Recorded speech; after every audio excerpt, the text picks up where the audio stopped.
Namo Impact is brought to you by Maharaja Agrasen University, Himachal Pradesh, honored by CCI Technology Education Excellence Award. Programs offered: 4 years BTech courses, 2 years MTech course, PhD in Engineering, LEET for diploma holders, placement in top MNCs. Please visit www.mau.ac.in.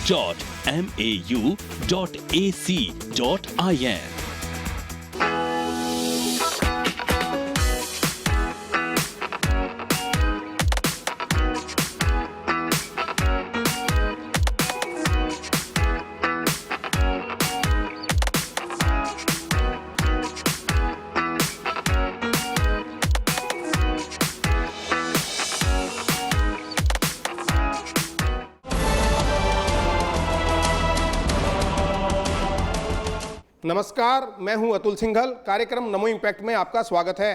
प्रधानमंत्री नरेंद्र मोदी ने अपने 2 साल के कार्यकाल में कई योजनाओं की शुरुआत की है और देश को कई नारे दिए हैं। कार्यक्रम नमो इम्पैक्ट में हम प्रधानमंत्री की इन्हीं योजनाओं पर विस्तार से चर्चा करते हैं उसी क्षेत्र के दिग्गज के साथ, और ये जानने की कोशिश करते हैं कि प्रधानमंत्री नरेंद्र मोदी की इन योजनाओं का कितना लाभ देश को मिलने वाला है। कार्यक्रम नमो इम्पैक्ट में आज हम चर्चा करेंगे बेटी बचाओ बेटी पढ़ाओ अभियान की। बेटी बचाओ बेटी पढ़ाओ अभियान नरेंद्र मोदी की महत्वाकांक्षी योजनाओं में से एक है। इस मुद्दे पर चर्चा करने के लिए आज हमारे साथ स्टूडियो में मौजूद हैं साध्वी रितंभरा जी। लेकिन उससे पहले हम देखते हैं एक रिपोर्ट जिसमें हम आपको बताएंगे कि क्या है बेटी बचाओ बेटी पढ़ाओ अभियान।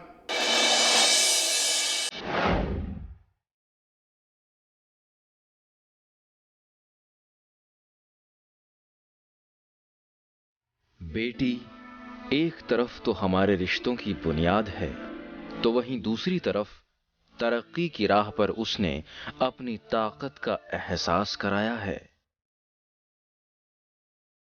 लड़कियों के योगदान के बिना एक सभ्य समाज और विकसित देश का सपना सच होना नामुमकिन है। हमारे देश में सन 1961 से लगातार शिशु लिंग का घटना बेहद चिंता की बात है। आजादी के बाद से लगातार घटती आधी आबादी न सिर्फ परिवार और समाज के लिए बल्कि देश की तरक्की के नजरिए से भी बेहद चिंता की बात है। इस स्थिति को बदलने के लिए बेटियों को बराबरी का दर्जा दिलाने के लिए प्रधानमंत्री नरेंद्र मोदी ने 22 जनवरी 2015 को पानीपत, हरियाणा से बेटी बचाओ बेटी पढ़ाओ योजना की शुरुआत की। यह योजना महिला और बाल विकास मंत्रालय, स्वास्थ्य परिवार कल्याण मंत्रालय और मानव संसाधन मंत्रालय द्वारा चलाई जा रही है। इस योजना का उद्देश्य है लिंग चयन और लिंग भेद को रोकना, बालिकाओं को सुरक्षित माहौल देना और पढ़ाई को सुनिश्चित करना, ताकि बेटियों की भागीदारी से समाज और देश को एक बेहतर कल मिल सके।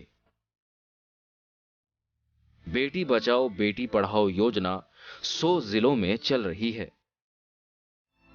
इन सभी 100 जिलों के लिए कुछ लक्ष्य भी रखे गए हैं जिनकी लगातार निगरानी की जा रही है। इसका लक्ष्य है जन्म के समय लिंगानुपात में हर साल 10 अंक की बढ़ोतरी, 5 वर्ष से कम आयु के शिशु मृत्यु दर में लिंग अंतर को 8 अंक से घटाकर 2017 तक 4 अंक तक लाना, प्राथमिक और माध्यमिक कक्षाओं में बालिकाओं के नामांकन को 76% से बढ़ाकर 79% करना। बेटी बचाओ बेटी पढ़ाओ योजना तभी सफल होगी जब आम जनता की सोच में बदलाव आएगा। समाज की 3 कुव्यवस्थाओं नारी निकेतन, वृद्धाश्रम और अनाथालय की पूरक व्यवस्था के रूप में साध्वी रितंभरा ने समाज के सामने वात्सल्य ग्राम की परिकल्पना को रखा है। वो न सिर्फ गर्भ में मारी जा रही बच्चियों को बचाने के लिए अभियान चला रही हैं, बल्कि बच्चियों को शिक्षित करने के लिए भी उन्होंने काफी प्रयास किए हैं। आइए देखते हैं साध्वी रितंभरा, जिनको पूरा देश और पूरा संसार दीदी मां के नाम से जानता है, उनके ऊपर एक छोटी सी रिपोर्ट।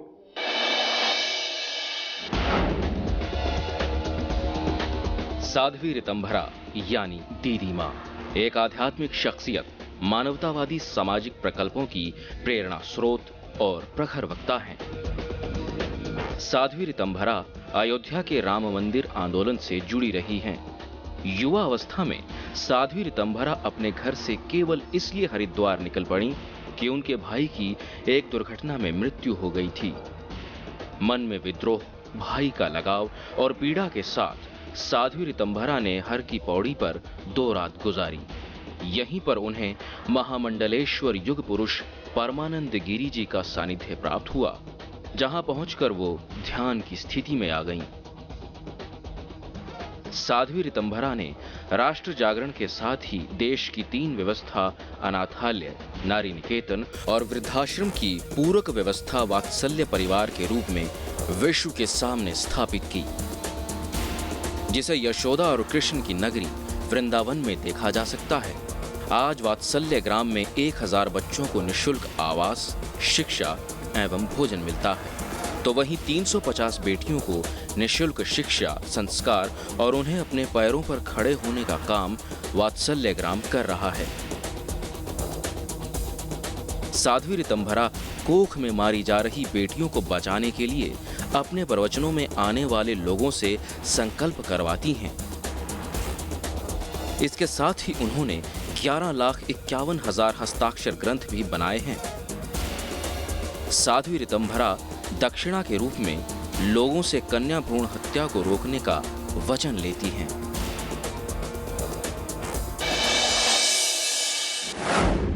आपका बहुत बहुत स्वागत है कार्यक्रम नमो इम्पैक्ट में। काफी काम किया है आपने बेटी बचाओ बेटी पढ़ाओ पर। प्रधानमंत्री ने 2 साल हो गए इस योजना को लॉन्च किया था, किस तरीके से देखती हैं इस अभियान को आप? मुझे बहुत सुखद एहसास होता है, क्योंकि बहुत बड़ी समस्या देश के अंदर बेटी के विषय को लेकर रही है। पता नहीं कौन सी जड़ता ने हम सबको इतना जड़ बनाया कि हमने अपनी संतानों में भेद करना प्रारंभ किया। मैं हमेशा इस विषय को लेकर जुड़ी रही कि जो भारत का चिंतन रहा, उसने हमेशा स्त्री को शक्ति के रूप में देखा, और शक्ति की इस देश में दुर्दशा होना, जन्म नहीं लेने देना, जन्म तक का अधिकार छीन लेना, उसके बाद की बहुत सारी इस तरह की चुनौतियां समाज के अंदर बेटियों के लिए रही हैं। मैं बहुत सालों से इस कार्य में जुड़ी हूं, और जब देश के प्रधानमंत्री जी ने इस विषय को हाथ में लिया तो बहुत सुखद एहसास हुआ कि निश्चित रूप से भारत का नेतृत्व करने वाला व्यक्ति अगर बेटी के साथ जुड़ेगा तो देश की फिजा बदलेगी, वातावरण बदलेगा, चिंतन भी बदलेगा। करीब करीब 2 साल हो गए जब उन्होंने इस अभियान की शुरुआत की थी। आपको लगता है कि एक जन आंदोलन का रूप ले पाया है? देखिए, ये ऐसा विषय है जो चुपचाप मानस बदल सकता है। कोई भी चीज़ आंदोलनों से कितना वो कारगर होती है मुझे इसके बारे में मालूम नहीं, क्योंकि मैं तो बहुत सालों से इस कार्य के साथ जुड़ी हूँ। जो मानसिकता हमारी मध्य युग में आई है उसको जाने में टाइम लगता है, लेकिन मैं आश्वस्त हूँ कि हमारी जो नई पीढ़ी है वो निश्चित रूप से इस गंदगी को, इस सोच की गंदगी को निकाल के बाहर फेंक देगी। आपने जो है एक परिकल्पना नहीं दी है कि कोई अनाथ नहीं है, जो भी है सब, क्योंकि भगवान सबका है, और ना कोई वृद्धाश्रम होना चाहिए, ना कोई अनाथाश्रम होना चाहिए। उसके बारे में हम थोड़ा सा जानना चाहेंगे आपके माध्यम से। ऐसा है कि भारत हमेशा संबंधों को जीता रहा। हमने चंदा को मामा कहा, हमने धरती को माँ कहा, आसमान को पिता की तरह देखा, नदियों में भी हमने मातृत्व को देख लिया, सारी दुनिया में वसुधैव कुटुंबकम की भावना जमा ली। फिर परिवार का टूटना, ये कहाँ तक उचित है? इसका मतलब हमारी कथनी और करनी में एकता नहीं है क्या? या हमने वो जो संयुक्त भाव था उसमें सुख की अनुभूति छोड़ दी और हम सोचने लगे कि अपनी निजता में ही जिए? मुझे लगता है कि हमने दुनिया को बदलना था, पर दुनिया ने हमको बदल डाला। जीवन के प्रत्येक मोड़ पर मैं अपनों से पूछ रही हूँ कि हम दुनिया को बदल रहे हैं या हमको बदल रही है दुनिया? दोहरापन क्यों? श्राद्ध के दिनों में आप पंडित जी को खिला खिला के बीमार कर देते हो पितरों के नाम पर, और अपने जीवित माता पिता को वृद्धाश्रम में छोड़ने की कल्पना करते हो। तो ये हमारा जो विचार है और आचरण, अगर हमारा अच्छा विचार हमारे व्यवहार में नहीं आया तो इस विचार के पैदा होते ही उसकी हत्या हो जाती है। इसलिए वृद्धाश्रम भारत का कॉन्सेप्ट नहीं है। वानप्रस्थी होकर समाज के काम में स्वेच्छा से निकलना, ये हमारी धारणा, वो स्वीकार्य है, वो स्वीकार्य है, वो होता रहे, वो होना चाहिए, क्योंकि व्यर्थ जीवन घर में बैठकर जीने का कोई अर्थ नहीं है। दूसरी कल्पना मेरे मन में ये थी, क्योंकि बच्चों को लेकर, अगर आप कहते हो कि विश्वनाथ हमारे नाथ हैं, द्वारकानाथ हमारे नाथ हैं, सारे संसार के नाथ ईश्वर हैं, तो फिर कोई अनाथ कैसे हो सकता है।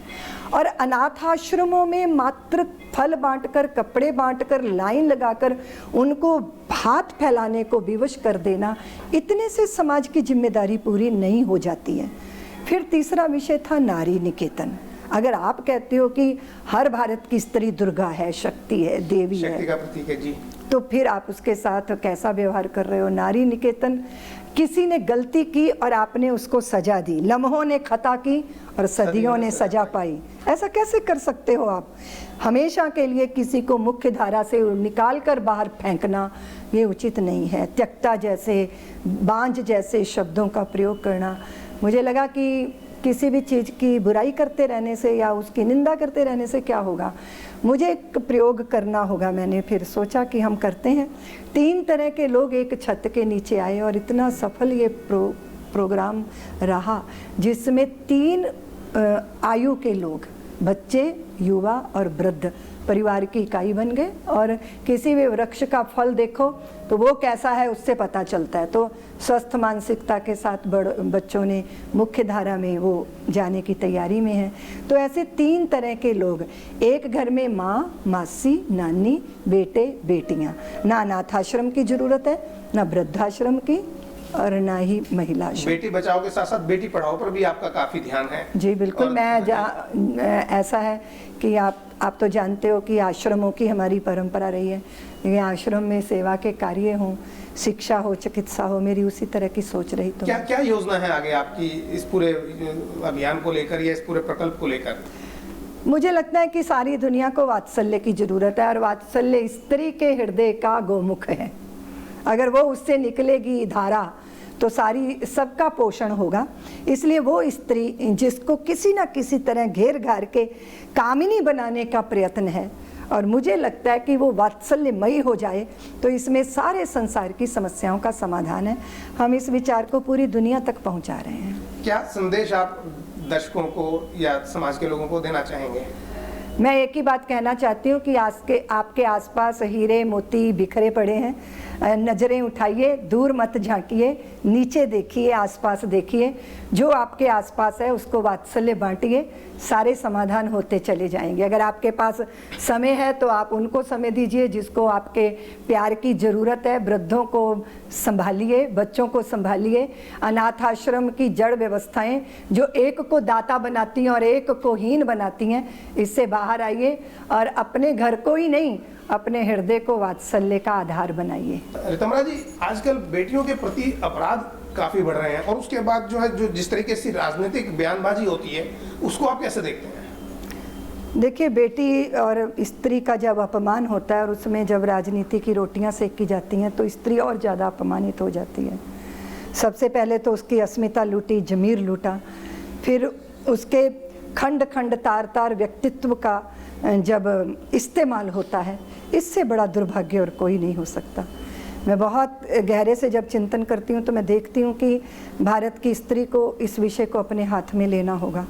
हमारे संतानों को ये पता होना चाहिए कि स्त्री मात्र शरीर नहीं होता, वो भोगने की ही चीज़ नहीं है, उसके साथ आपको सहधर्म निभाना है।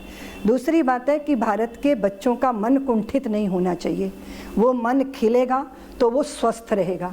हमारे देश के अंदर कुंठा जिस रूप में निकलती है, अगर आप ट्रेन की शौचालयों को देख लेंगे, पुरानी इमारतों के खंडहरों की दीवारों को देख लेंगे, वो भारत का कुंठित मन है जो गालियों के रूप में और गंदे चित्रों के रूप में दीवारों पर, शौचालयों में प्रकट होता है। इसका मतलब हम स्वस्थ मानसिकता के साथ तैयार नहीं हो रहे हैं। तो वो मानसिकता जो हमें कुंठित कर रही है, जो कुंठा पैदा हो रही है, उनकी वजहों को तलाशना होगा। नहीं तो आप अगर देखोगे तो सभ्य समाज, नगरवासियों से ज़्यादा श्रेष्ठ हैं वो जो वनवासी कहलाते हैं, और गिरिवासी कहलाते हैं। जी। क्या चीज है वो? वहां पे बलात्कार क्यों नहीं होते? और सभ्यता के लवादे ओढ़ने वाले ही क्यों इस तरह की कुंठाओं को इस तरह की घटनाओं से प्रकट कर रहे हैं? ये बहुत सारा विचारणीय विषय है। मुझे लगता है सबसे पहली बात कि रेप और ये जो बलात्कार की घटनाएं हैं उस पर राजनीति नहीं होनी चाहिए। एक स्त्री किस तरह वो खंडित होती है, उसका मानस किस तरह उसको आहत होकर वो किस तरह अनुभव करती हैं। मुझे उस समय का समय याद है जब उत्तराखंड की महिलाओं के साथ बलात्कार की घटनाएं हुई थी, बाद में मुआवजे दिए गए। ये मुआवजा देकर तो आप किसी की इज्जत और सम्मान को या उसके भीतर की जो पीड़ा है उसको लौटा नहीं सकते, नहीं लौटा सकते। मैं यहाँ फिर एक बात कहना चाहती हूँ कि भारत की स्त्री अपने हाथ में इस काम को ले, वो बेटे और बेटियों के बीच में इस तरह के वातावरण को पैदा करे। एक खुला वातावरण होना चाहिए। बच्चों के हृदय में बहुत सारी बातें होती हैं जो अपने माँ पिता से शेयर नहीं कर सकते। इस तरह का दूरियां माता पिता और बच्चों के बीच में अच्छी नहीं होती। एक उम्र पर आके माँ पिता को अपने बच्चों का दोस्त बनना चाहिए। अगर ये मैत्री का संवाद आपस में होगा तो जब उसके हार्मोन्स चेंज होते हैं, उसके भीतर कुछ बदलाव होता है, वो अपने आप से स्ट्रगल कर रहा है लेकिन वो किसी से बात नहीं कर पाता। दूसरी विषय ये है कि आप कोरे कागजों को अगर गंदा वातावरण दोगे तो उसमें गंदगी पैदा होगी। देश के अंदर शायद ही परिवारों में स्वामी विवेकानंद की बात होती होगी जिनसे एक महिला ने ये कहा था कि मैं आप जैसा पुत्र पैदा कर दूंगी, आप मेरी तरफ प्यार से देख लो। तो उन्होंने कहा था मेरे जैसा तो मैं ही हो सकता हूँ, मुझे अपना पुत्र स्वीकार लो, मेरी माँ बन जाओ। क्या इस तरह का वातावरण, क्या इस तरह की चर्चा घरों में है? ये सोच और विचार। इसलिए वातावरण बदलिए, अपनी संतानों के अंदर एक स्वस्थ मानसिकता को जन्म लेने का मौका दीजिए। उनका दोष नहीं है, उनको माहौल नहीं दे रहे हम, इस वजह से ये सब कुछ हो रहा है। दूसरी बात ये है कि स्त्री का सम्मान अगर लुटता है और आहत होती है तो बहुत बड़ी संख्या उसमें स्त्रियों की ही है। दयाशंकर की बच्चियों को उनके बुरा भला कहा गया तो यूपी के एक नेता ने उसको समर्थन दिया। तो इस तरह की चीजें जो हैं, महिलाएं कई बार मेरे को लगता है कि वो खुद भी दोषी हैं। मैं ये सोचती हूँ कि अगर हम धृतराष्ट्रीय सोच के साथ जिएंगे तो अपनों के अपराधों को छुपाएंगे और दूसरे के पुण्य भी हमें पुण्य नहीं लगेंगे। हमें इतनी संकीर्णताएं जो हैं, जो हमें रोके हुए हैं, आगे नहीं बढ़ने देती। उन जंजीरों को तोड़ना है, आगे बढ़ना है। कुछ कानून को आपको लगता है कठोर होना चाहिए इस तरह के मामलों में? निर्भया कांड का अभी तक फैसला सही तरीके से नहीं हुआ, एक की डेथ हो गई, 2 के ऊपर अभी मामले चल रहे हैं, फिर एक आए दिन इस तरह के मामले होते हैं। कानून कठोर बने और संस्कार दृढ़ बने तब बात बनेगी। दोनों चीजों की आवश्यकता है। जी। ऋतमराज जी के साथ बातचीत का सिलसिला जारी रखेंगे, लेकिन उससे पहले लेते हैं एक छोटा सा ब्रेक।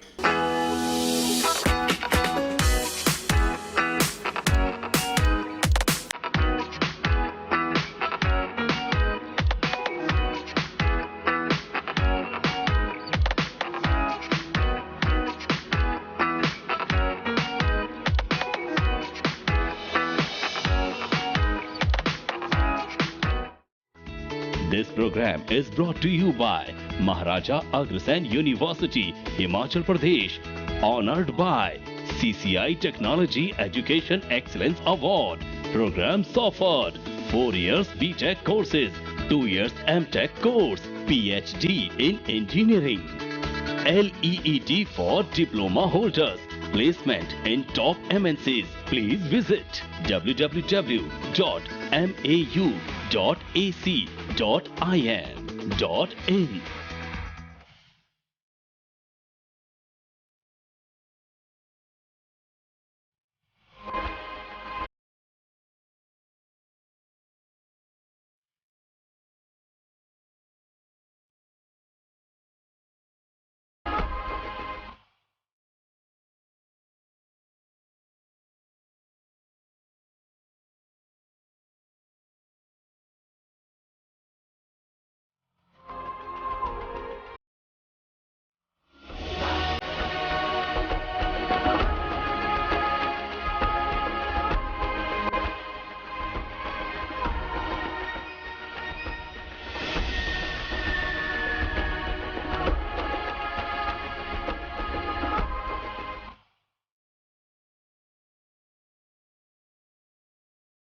ब्रेक के बाद आपका एक बार फिर से स्वागत है कार्यक्रम नमो इम्पैक्ट में।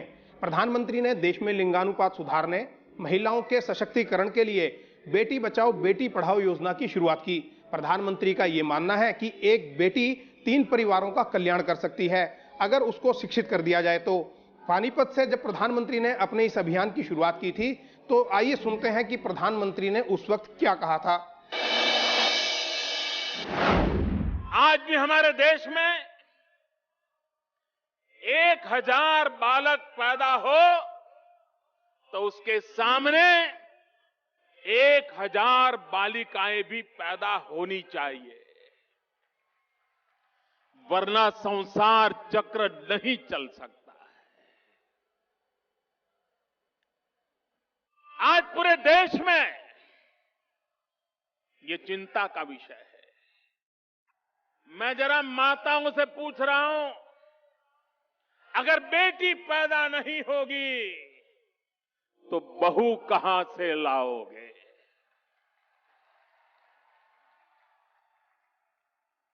और इसलिए जो हम चाहते हैं वो समाज भी तो चाहता है। इसमें आंगनवाड़ी हम चाहते हैं, उनकी मदद हम चाहते हैं, डॉक्टरों की मदद, नर्सिस की मदद, आशाओं की मदद, लेकिन इन सब से बढ़कर के हम चाहते हैं गांव के सरपंच और गांव के बुजुर्गों के जो पंचायत है उनकी मदद। अगर हर पंचायत ये फैसला कर ले कि लड़की हमारी शान है, और गांव की शान इसमें है कि हम 1000 बच्चे अगर हैं तो 500 लड़के 500 लड़कियां, और हम उनको उतने ही गंभीरता से पालेंगे, उतने ही उत्साह के साथ स्कूल भेजेंगे, तो फिर हम भी इसमें मदद करेंगे। साध्वी रितंबरा जी से हम बातचीत का सिलसिला जारी रखेंगे, लेकिन देखते हैं कि पूरे देश में क्या है लिंगानुपात की स्थिति।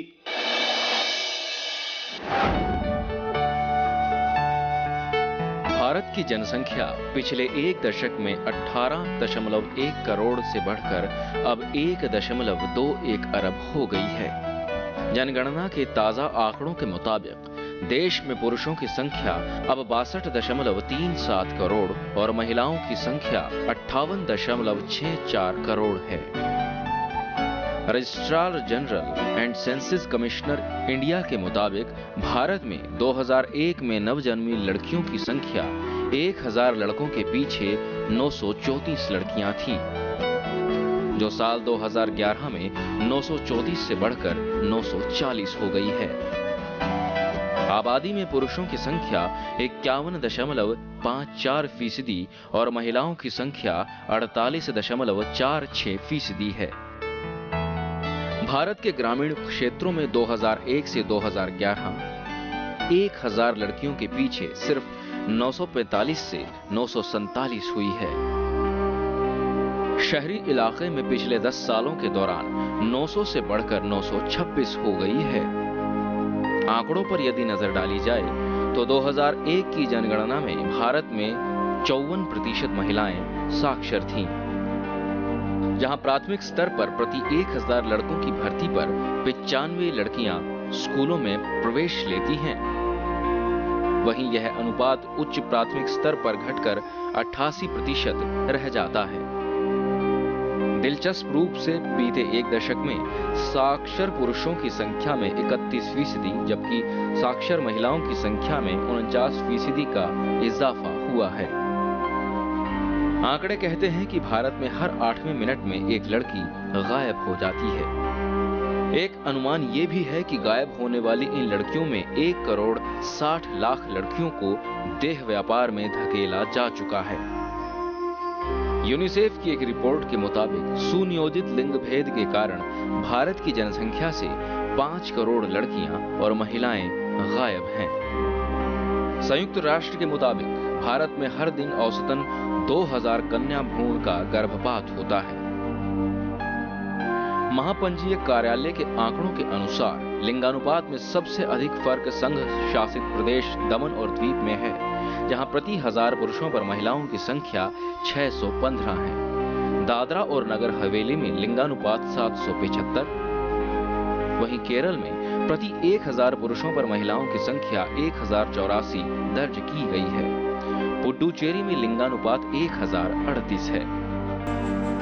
मार्च 2015 में जारी भारत की जनगणना 2011 के कुछ खास आंकड़े बताते हैं कि इस समय देश में 1.21 करोड़ लोग ऐसे हैं जिनका बाल विवाह हुआ है। ये जो कार्यक्रम है, जैसे आपने बताया कि केवल एक स्तर पर काम करने से बदलाव आना बड़ा मुश्किल है। मोदी जी ने जैसे योजना शुरू करी है बेटी बचाओ बेटी पढ़ाओ की, आपको क्या लगता है इसमें सुधार की क्या गुंजाइश है, या क्या आप मोदी जी को सुझाव देना चाहेंगे जिससे कि इसको बेहतर तरीके से लागू किया जा सके इस योजना को? देखिए, बहुत सारे लोग हैं जो बेटियों के लिए कार्य कर रहे हैं, समाज के लिए कार्य कर रहे हैं, वो सब इस अभियान से धीरे धीरे जुड़ रहे हैं। मुझे लगता है कि मोदी जी की आवाज़ दिलों में असर करती है। एक बहुत बड़ा योगदान ये हो सकता है कि घर घर के अंदर ये संकल्प पैदा हो, माता पिता, ताया ताई, चाचा चाची, बुआ फूफा, भाई बहन, पति पत्नी, माता पिता सब मिलकर ये संकल्प करें कि पुत्री और पुत्र में हम भेद नहीं करेंगे, तो ये सब समाधान होते चले। ये तो सामाजिक स्तर पर है। अगर हम सरकारी स्तर पर बात कर रहा हूँ मैं आपसे कि अगर कोई सुझाव आपसे मांगा जाए तो क्या सुझाव देना चाहेंगे जिससे क्रियान्वयन बेहतर तरीके से इस योजना का हो सके? मेरे को ऐसा लगता है कि सरकारी तंत्र भी सक्रिय होना चाहिए, पर सरकार के कार्य एक तंत्र के अंतर्गत होते हैं और समाज को अभिमंत्रित मंत्र काम आता है, और वही कार्य सफल होता है जो सरकारों तक सीमित नहीं होता अपितु समाज का हिस्सा बनता है। इसलिए मेरा ये सुझाव है कि ये कार्य समाज अपने हाथ में ले तो इसका फटाफट समाधान होगा। क्योंकि हमारे कार्यक्रम में जितने भी अतिथि आए हैं, ज्यादातर का ये कहना था कि मोदी जी की मंशा अच्छी है, मोदी जी के अभियान अच्छे हैं, लेकिन निचले स्तर पर जो इसका क्रियान्वयन और इम्प्लीमेंटेशन है वो ठीक से नहीं हो पा रहा है ज्यादातर योजनाओं का। देखिए, मैं इस विषय में मुझे लगता है कि जो सरकारी मशीनरी होती है वो मशीनरी होती है, और मशीनरी को कभी दिल नहीं होता, और बिना दिल के भावनाएं जागृत नहीं होती, और बिना भावनाओं के आप रात दिन काम नहीं कर सकते। आज हमारे प्रधानमंत्री जी रात दिन काम करते हैं, वो थकते नहीं हैं। उनका मूल मंत्र क्या है? क्योंकि उनके पास दिल में दर्द है अपने देश के लिए। ऐसा दर्द सरकारी तंत्र में जागे, ऐसा हृदय पैदा हो, ऐसी भावनाएं पैदा हो, उसका वातावरण निर्माण करना पड़ेगा। लेकिन मैं फिर अपनी बात पर आऊंगी कि ये कार्य समाज को अपने हाथ में लेना चाहिए। जी चलिए, नमो इम्पैक्ट कार्यक्रम में आने के लिए बहुत बहुत आपका धन्यवाद। आज हमारे साथ थी दीदी माँ साध्वी रितमरा जी, जिन्होंने बहुत अच्छी बातें कही। उन्होंने कहा वात्सल्य और प्रेम लोगों को देना चाहिए, बांटना चाहिए, अपने नीचे देखें वो, और समाज अगर बेटी बचाओ बेटी पढ़ाओ के अभियान को अपने हाथ में लेता है तो ही एक कायाकल्प की स्थिति बन सकती है, अन्यथा मीलों लंबे अभी सफर हमें तय करना पड़ेगा इस पूरे मामले के अंदर। अगले सप्ताह हम नरेंद्र मोदी जी की किसी दूसरी नीति पर चर्चा करेंगे किसी और अतिथि के साथ। तब तक के लिए दीजिएगा इजाजत। नमस्कार।